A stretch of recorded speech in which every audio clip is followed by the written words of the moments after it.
الإمام صلی اللہ علیہ وسلم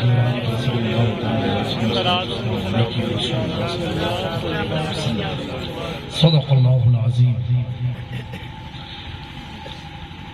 صحن نشیب پر تشریف فرما معزز علماء ذوی الاحترام ائمہ مساجد، بالخصوص سرزمین بانڈا شریف سے تشریف فرما ہمارے سید صاحب قبلہ اور پیاری سنی عوام، السلام علیکم ورحمۃ اللہ تعالی وبرکاتہ۔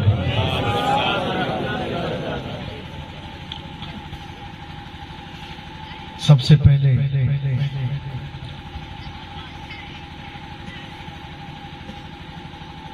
محمد توصیف اس کے والدہ کی فاتحہ کی تقریب میں ہم سب جمع ہوئے ہیں۔ اللہ رب العزت کی بارگاہ میں دعا ہے، جیسا کہ میں نے سنا کچھ علماء سے کہ بے پناہ وہ اہل بیت سے محبت کرتی تھی، اللہ اس محبت کی برکت سے ان کی قبر کی منزلوں کو آسان فرمائے اور کروٹ کروٹ ان کی قبر کو تحت نور مزین فرما دے۔ ان کے تمام گناہوں کو اللہ اپنے فضل اپنی رحمت سے معاف فرمائے اور گھر والوں کو صبر جمیل استقامت دین عطا فرمائے۔ اور ایک ماں باپ کے لیے سب سے بڑی نعمت حدیث کی روشنی میں ہے، تین چیز آقا کریم صلی اللہ علیہ وسلم نے فرمایا کہ تم اپنے بعد جو چھوڑ کے جاؤ جو صدقہ جاریہ کا کام کرتی ہے، ان تین میں سے ایک چیز حضور نے فرمایا ولد صالح، نیک اولادیں۔ تو نیک اولاد جب بھی نیکی کرے گی اس کا ثواب اس کے ماں باپ کو روح کو ملتا ہے، اور اس کی نیکی سے اس کے ماں باپ کو سکون بھی محسوس ہوتا ہے۔ تو اللہ تبارک و تعالیٰ ان بچوں کو بھی نیک و سالم بنائے رکھے، اور اسی طرح دین و سنت کا ان سے خدمت بھی اللہ تعالیٰ لیتا رہے۔ وقت بہت کم ہے، سمجھ میں نہیں آ رہا ہے، اس خیرہاں والوں کی آج محبت کچھ دیکھنے کو ملی، لیکن اسی محبت میں بہت کچھ دیکھنے کو ملا، لیکن وقت یقیناً اتنا شارٹ ہے کیونکہ مجھے بھی 12 بجے نکلنا ہے، صبح ہر حال میں 7 بجے سے پہلے ایئرپورٹ پہنچنا ہے، جبکہ طبیعت یقیناً تھوڑا سردی بخار اور جسم میں درد تھے، لیکن یہ آپ لوگ کی محبت کھینچ کے لے کر کے چلی آئی ہے۔ اور اس شرط پر آنا ہوا تھا کہ آپ کو بیان کچھ نہیں کرنا ہے، صرف اسٹیج پر بیٹھنا ہے۔ تو بہرحال ہم نے تو اپنا وعدہ پورا کیا، پھر بھی جب بیٹھ گئے ہیں مائک سامنے لگ گیا ہے تو کچھ باتیں 11 منٹ ہے اپنے پاس ابھی، اور 11ویں کی رات بھی ہے، اور 11ویں کا مہینہ بھی ہے، اور 11ویں کی اولاد بھی ہے، 11ویں کے غلام بھی ہے، سب 11 ہی 11 ہے۔ اب یہ 11 منٹ کے بعد بجیں گے کتنے؟ 12 کے بعد 1۔ دیکھا آپ نے، ہماری گھڑی بھی بتاتی ہے 11 12 اور 1، یعنی 11 سے اگر مل گئے تو 11 تمہیں 12 تک لے جائے گا۔ سمجھو ابھی 12 گیا نا 12ویں، اور 12 تک پہنچ گئے تو 1 کی منزل تم کو مل گئی۔ اور آپ گھڑی کو اگر دیکھیں، 1 اس وقت تک بچتا نہیں ہے جب تک 1 کانٹا 12 پر ہو اور 1 کانٹا 1 پر ہو۔ اگر 12 پر کانٹا نہیں ہے، بھلے 1 پر ہے تو 1 بج ہی نہیں سکتا۔ 1 کے لیے بھی 12 پر ہونا کانٹے کا ضروری ہے۔ یہ گھڑی بھی ہمیں سمجھاتی ہے کہ نسبت کو سمجھ لو۔ اچھا، کچھ لوگ ہیں جو 24 کی گھڑی کو دیکھ کے چلتے ہیں، اور وہ گھڑی پوری دنیا میں صرف ریلوے اسٹیشن پر ملتی ہے، اور ریلوے والوں نے اس کا خیال کیا، میں نے غور کیا، ریلوے کے بھی ٹائم ٹیبل پر ٹائم واچ پر اس میں بھی 24 نہیں بجتے ہیں، جیسے 24 آتا ترنت 00 کر دیتے ہیں، یعنی یہ عدد ہی اتنا ڈینجر ہے۔ اور اللہ کی شان دیکھو، 24 کے بعد ہے 24 کے بعد کیا ہے، اور 25 کس کی تاریخ؟ اعلیٰ حضرت کی ہے۔ اعلیٰ حضرت وہی ڈنڈا لے کے کھڑے ہیں، اینٹری نہیں دے رہے ہیں۔ بہرحال بہت کچھ باتیں تھی، ہمارے کچھ علماء کی خواہش بھی ہے کچھ کلام وغیرہ کی. اب سمجھ میں نہیں آ رہا کہ کلام پڑھا جائے کہ بات کی جائے کہ کیا کیا جائے. آپ کا کیا ارادہ ہے؟ ہاتھ اٹھا کے بتائیں جو گھر جائیں گے. ہاتھ اٹھا کے بتائیں جن لوگوں کو گھر جانا ہے. ہاں اب کیا میں مانوں جذبات کا اثر ہے کہ ٹھنڈک کا اثر ہے؟ بہرحال کچھ بھی ہو کچھ تو اثر ہے کہ نہیں؟ ابھی دیکھیں بیچارے کی ماں کا وصال ہوا، لنگر وغیرہ اس نے کرا رہا ہے، فاتحہ کرایا، علماء کو بلایا، مائک لگایا، محفل کو سجایا، ٹھیک ہے. لیکن دکھ اور تکلیف کہیں اور ہوتی ہے. میں نے بھی دنیا میں کبھی کسی تکلیف کا ایسا رول نہیں دیکھا ہے کرو آپ اور درد کسی اور کو. سمجھ رہے ہم یہ بات؟ بیچارے نے اپنے ماں کے نام پر کھلایا تو کھلا رہا ہی ہے، نہ اس نے چندہ مانگا نہ اس سے مدد مانگا، لیکن تکلیف ان کھانا کیوں کھلایا؟ ارے بھائی تو کیا کھانا کھلانے میں بھی کوئی گناہ ہے کیا؟ نہیں کیا یہ تھا حضور کے دور میں؟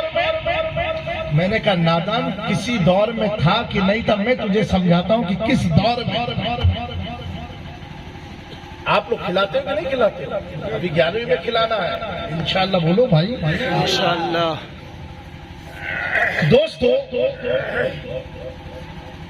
ہم کھلاتے ہیں، پریشانی ان کو کیوں کھلایا؟ تو اس سے پوچھو تم ہم سے ریفرنس مانگتے ہو کہ کہاں لکھا ہے کھلانے کے لیے؟ تم مجھے یہ بتاؤ کہ حضور نے کہاں بتایا ہے کہ مت کھلاؤ؟ تم مت کھلانے کا جواب لاؤ، ہم کھلانے کا جواب دیں گے. کہیں یہ لکھا ہے میت ہو جائے کہ کچھ مت کھلاؤ؟ کہیں ہے؟ ان سے مانگو. اس میں ڈرنے کی نہیں بات ہے، یہ منع کرے بھائی آپ سے. ہم کھلاتے ہیں اور کھلاتے رہیں گے. اب کیوں کھلاتے نوجوان؟ ایک آدمی ہے وہ بڑی غربت سے اوپر اٹھ کر کے آیا اور حضور کا دیوانہ، اور اتفاق سے اس کی قسمت جاگ گئی اور اس نے حج کا فارم بھرا اور اس کا نام حج میں آ گیا. آنے کے بعد اب جب حج کا دن قریب آیا، آپ کی فلائٹ کی ٹکٹ آ گئی، اب آپ کیا کرو گے؟ امام صاحب آپ لوگوں کی دعا سے میں جا رہا ہوں حج کرنے. تو امام صاحب سوچ رہا ہوں تھوڑی سی گھر میں میلاد کی محفل کر دیتے ہیں. یہ ہم بھی کرتے ہیں اور وہ بھی کرتے ہیں. وہ میلاد کی نہیں کرتے، وہ کہتے ہیں ہم حج کرنے جا رہے ہیں، اس کی خوشی میں اپنے سماج والوں کو کھلائیں گے. وہ کہتے ہیں. ہم کیا کہتے ہیں؟ ہم میلاد کی محفل کر کے سماج کو کھلائیں گے. کھلایا انہوں نے، کھلایا ہے بھی. خیر والوں یہ بتاؤ ابھی نہ حج کا کرنے گیا، نہ جہاز میں بیٹھا، نہ مکے کو دیکھا، نہ کعبے کا طواف کیا، نہ احرام کو پہنا، نہ صفا مروہ کی سعی کی، نہ مینا میں قیام کیا، کچھ بھی نہ کیا، کھانا کھلا دیا، کچھ بھی کیا نہیں اور کھانا کھلا دیا. میں نے پوچھا حاجی صاحب معاملہ بڑا عجیب ہے، ابھی تو تم مکہ بھی نہیں گیا، کعبے کو بھی نہیں دیکھا، طواف بھی نہیں کیا، حجر اسود کو بھی نہیں چوما، مدینے میں بھی نہیں گیا اور لوگوں کو کھانا کھلا دیا. کس بات پر؟ کہا جابر میاں حج کرنے جا رہا ہوں، جانے سے پہلے کھلا دیا اس خوشی میں کہ خدا کی بارگاہ کے فرائض کو انجام دینے جا رہا ہوں. ارے نادان، جب تو کعبے کو دیکھا نہیں اس سے پہلے سماج والوں کو کھلا دیا،